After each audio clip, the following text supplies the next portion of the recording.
Kasihan kehidupan laki-lakinya saya. nanti. Kasihan. Memangnya ada sekarang. Hah? Nggak boleh.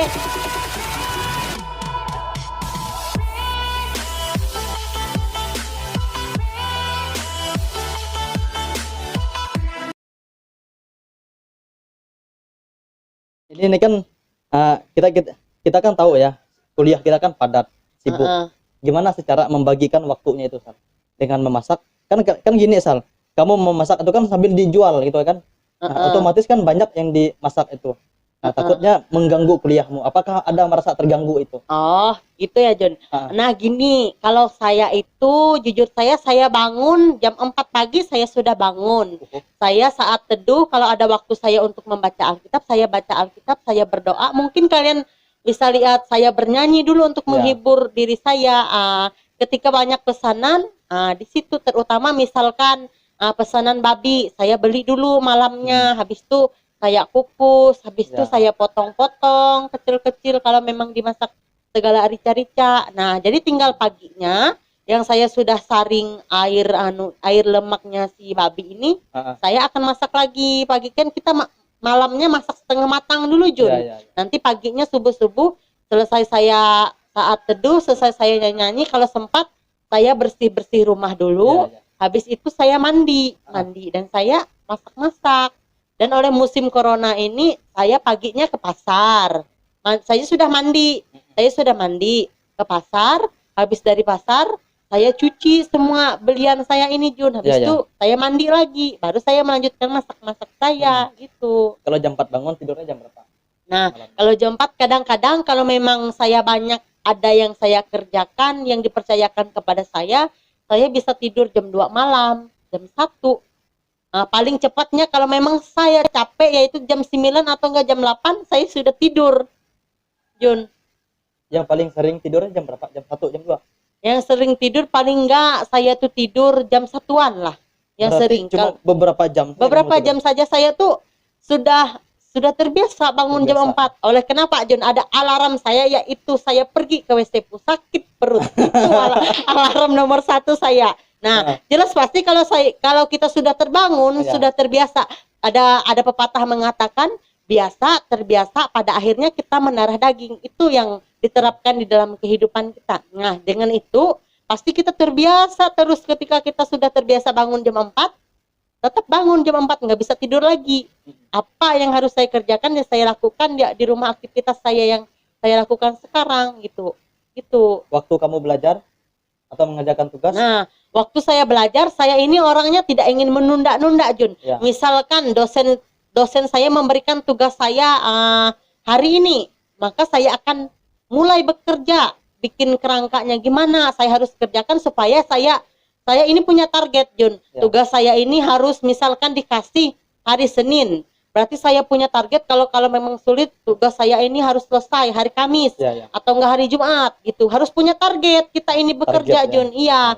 Kita kan diberikan waktu, harus pergunakan waktu ini dengan sebaik mungkin. Nah, dengar tuh ya teman-teman semua.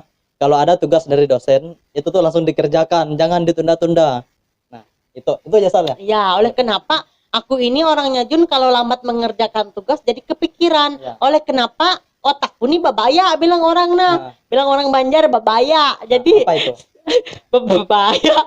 Sedikit pas-pasan, otak yang pas-pasan. Jadi nggak bisa kayak orang yang otaknya teolog kan, mereka walaupun sekali dikerjakan sudah nyus. Kalau saya berpikirnya lelet. Yang penting dengan cara saya lelet berpikir, saya pelan-pelan tapi pasti yang saya kerjakan supaya nggak menumpuk.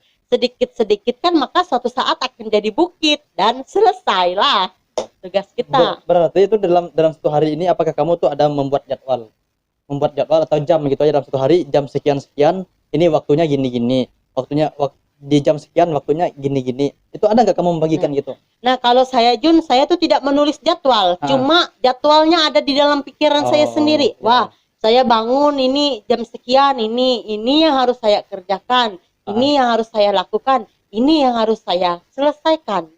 Karena waktu ini kan, waktu sudah diberikan, berarti pergunakanlah waktu kita ini sebaik mungkin, yang arahnya bisa membawa kita ke dalam yang lebih baik lagi, gitu. Berarti itu tuh tergantung dari kita sendiri yang Tergantung dari kita sendiri bisa membagi waktu kita. memasak, kebun. Ya, memasak. Yang terutama bersihkan rumah dulu, Ya, Jun. Itu ya. yang paling utama. Ah, Yang apalagi kalau jujur, kalau kalian cowok biasa, kalau kami yang perempuan ini, wah itu harus jaga yang penuh luar biasa. keterlaluan kalau Keterlaluan kalau bukannya mohon maaf. Kalau para wanita tidak jaga kebersihan, ya. tidak bisa memasak, dan mungkin ini pesan dari orang tua saya, terutama papa saya, dan dia mengatakan ketika seorang perempuan tidak bisa memasak, maka suatu saat nanti gimana nasib seorang penamping hidup atau suami? Laki-laki. Ya, laki-lakinya. Memangnya Masa dia terus makan di luar? Nggak mungkin nanti ketemu janda-janda bujang lapuk, langsung tercentol ditinggal lah, walaupun istrinya cantik molek di rumah, kalau nggak bisa itu, nah mohon maaf. Kalau menurut saya mungkin itu orang tua saya mengajarkan kepada saya, yang itu saya terapkan di dalam Kasihan kehidupan laki-lakinya saya. nanti. Kasihan. Memangnya ada sekarang? Nggak boleh. Ya. Itu privasi. Itu privasi. Iya, nanti sebelum dilegalisasikan itu milik bersama. Siap. Aduh. Sal. Jadi gini ya. Yang paling laris itu ketika kamu menjual masakan kamu itu apa sih? Ayam babi rica, ayam rica, masak kecap kacang, ayam keloke, nasi goreng, mie. Itu laris manis. Kalau orang request, saya segera membuatnya. Gini prinsip saya, Jun. Saya itu yang pasti saya kan suka memasak. Ya. Nah, yang penting hobi saya ini tersalurkan. Untung ruginya nanti saya pikirkan. Yang pasti nanti yang penting modalnya terbalik dulu kepada saya, biar saya memutar lagi besok. Ada enggak untungnya, yang penting hobi saya ini tersalurkan, bakat saya ini. Ya. Itu yang tidak membuat saya bosan di rumah, tidak membuat saya tidur terus, yaitu saya mengerjakan apa yang harus saya kerjakan di dalam rumah ini, gitu. Gitu kalau saya, Jun. Gitu ya. Ya. Oh ya, Sal. Kan ini saya lihat juga sosial kamu tuh bagus ya. Itu yang saya lihat. Sosial dengan angkatan, dengan pokoknya dengan semua orang lah, termasuk dengan orang-orang tua. Itu bagaimana sih cara kita tuh mengikat hatinya tuh? Oh, mengikat. Ya, Oh. kayak jatuh cinta aja Juni ini. Oh, gini Jun.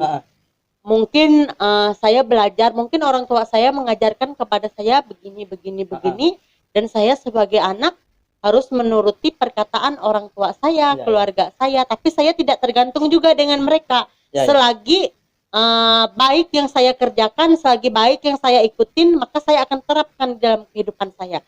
Nah, gimana cara mengambil hati teman-teman angkatan, adik tingkat, kakak tingkat, ya jemaat, ibu-ibu, bapak-bapak, bahkan saya ini bisa dipanggil ibu atau enggak Tambi, bilang orang bercanda dengan saya. Yang pasti saya senang bergaul dengan yang lebih tua dari saya, Jun. Nah, gimana tipsnya untuk caranya untuk bergaul, mengambil hati orang? Nah, terutama kita itu harus jaga sikap dan perilaku kita bagaimana. Nah, ketika orang meminta tolong kepada kita, maka kita segera menolong orang tersebut. Sesibuk apapun, selagi waktu kita bisa kita kerjakan, bisa kita membantukan orang lain, kita bantu. Dan jangan ada kata mengeluh. Kata mengeluh itu cuma akan membuat di dalam kehidupan kita berat. Kita bantu orang lain terasa berat, beban yang kita rasakan. Wah, misalkannya si ini, si A, si B terus minta tolong denganku, katanya. Loh, jadi kita nih gimana lah, saya berpikir gitu kayak berat untuk membantu. Nah, itu kita mengeluh. Nah, ketika kita mengeluh tentunya sangat berat kita menolong orang, karena kita menolong tidak sepenuh hati, Jun. Nah, jadi disitulah. Dan juga kepercayaan orang kepada kita, sedikit apapun kepercayaan itu jangan pernah tercoret. Kenapa? Karena ketika sedikit yang tercoret, maka orang tidak mempercayai kita lagi, Jun. Itu terutama kepercayaan, apalagi hati orang-orang yang lebih tua dari kita. Nah, gimana cara kita membawa diri kita, walaupun kita ini sebagai anak yang baru menginjak dewasa gitu. Nah, bagaimana sikap kita ini membawa diri kita di hadapan di tengah-tengah jemaat, di tengah-tengah masyarakat. Nah, bagaimana sikap tingkah laku kita? Nah, jangan kita membawa, nah, saya dalam hati kita, oh saya ini anak muda, saya harus bertingkah seperti anak muda. Oh, itu salah, Jun. Nah, tipsnya mendekati para ibu-ibu, bapak-bapak yang jemaat yang lebih tua itu ialah kita harus membawa jati diri kita seperti orang tua juga. Nah, gitu. Bagaimana kita belajar, bagaimana kita menelaah yang mereka lakukan. Di situ kita hadir di tengah-tengah mereka. Jangan kita membawa diri sikap kekanak-kanakan kita di tengah jemaat, orang tidak menyukai kita.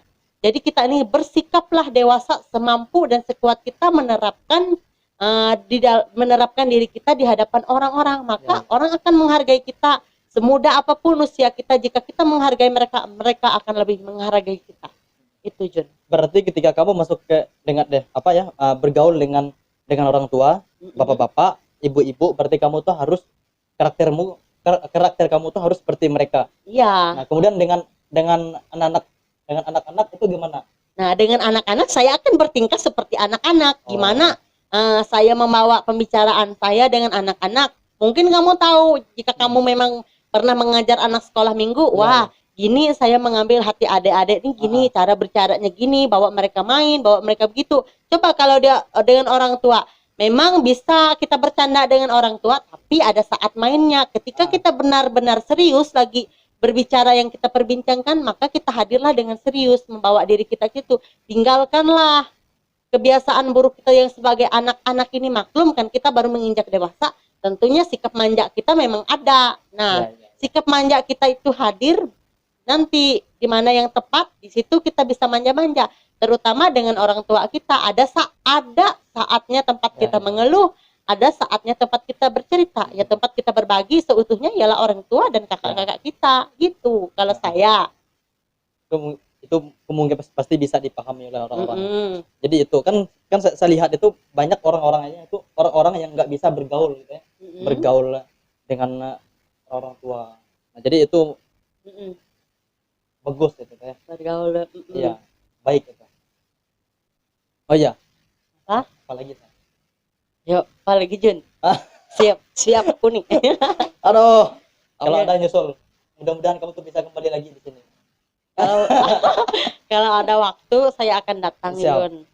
Kan kita sering bikin janji awal, gini. Nah, saya menolak kalau saya lagi ada yang saya kerjakan. Kalau memang itu penting menurut saya utamakan kepentingan saya dahulu. Ya, mungkin kita harus mengutamakan mungkin kamu tahu aktivitas yang saya lakukan. Sip.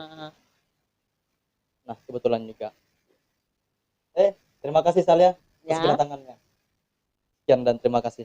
Tuhan Yesus memberkati. Amin.